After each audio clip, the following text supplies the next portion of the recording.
गणपती बाप्पा मोरया. आज बनवणार आहोत आपण मँगो मोदक. त्यासाठी लागणारं साहित्य, आपण एका कढईमध्ये 2 चमचे तूप घेऊया. त्यामध्ये थोडे ड्रायफ्रूट घालून ते छान तळून घेऊ आणि त्यामध्ये 1 चमचा खसखस घालते.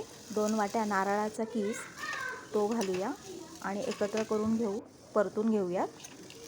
1.5 वाटी मी गूळ घेतलेला आहे इथे, तो पण आपण एकत्र करून घेऊ. आता गूळ घातल्यानंतर त्याच्यामध्ये मी ताज्या मँगोचा गर काढलेला आहे, तो मी घालते. आता छान परतून झालेला आहे. त्याच्यामध्ये मी वेलची पावडर घालते. आता इथे उकड करण्यासाठी मी 1 वाटी पाणी घेते. थोडंसं त्याच्यामध्ये मीठ टाकते, थोडंसं तूप टाकते आणि पाण्याला छान उकळी आली की त्याच्यामध्ये 1 वाटी पीठ मी थोडं थोडं करून घालते. आता एका लाटण्याच्या साहाय्याने ते मी पीठ हटून घेते. त्याच्यामध्ये मँगोचा रस घालते. एकत्र करून त्याला आपण छान दणदणीत एक वाफ देऊया.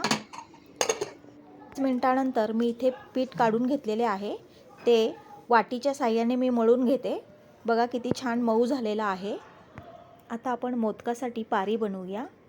मी पोळपट लाटण्याच्या साहाय्याने एक छान अशी पारी बनवून घेतलेली आहे. त्याच्यामध्ये सारण भरते आणि त्याला छान हाताने कळ्या पाडण्याचा प्रयत्न करते.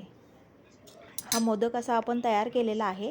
त्याला मी चमच्याच्या साहाय्याने पाठीमागच्या बाजूने थोड्या रेषा काढून घेते. त्यामुळे मोदक हा सुबक दिसेल.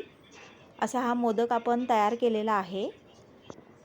बघताय ना मंडळी, किती छान झाला आहे तो मोदक. असे सगळे मोदक आपण तयार करून घेऊयात. मी येथे मोदक तयार करून घेतले आहे.